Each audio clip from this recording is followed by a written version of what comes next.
Mabuhay, MMM!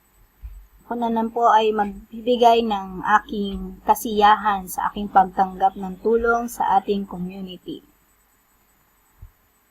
Ako si Renalyn Mateo, 100 Manager of MMM Philippines.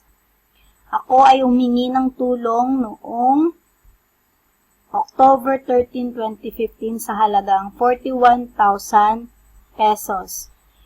At nais ko pong magpasalamat sa lahat ng magbigay sa akin ng tulong na sina Lita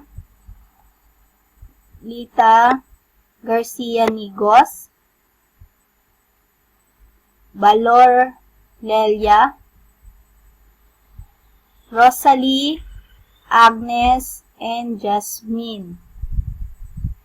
Napakasaya ko sapagkat ito ay aking nakuha sa aking leaders bonus as a manager, referral bonus sa aking mga direct participants. Ang MMM ay talagang tumutulong financially. Maraming salamat sa MMM Philippines, MMM Global, at maraming salamat sa ating founder na si Sir Jima Brody sa kanyang brilliant idea. Dahil sa MMM, totoong magkakaroon ako ng financial freedom. Maraming salamat po. Mabuhay, MMM! Together, we can change the world.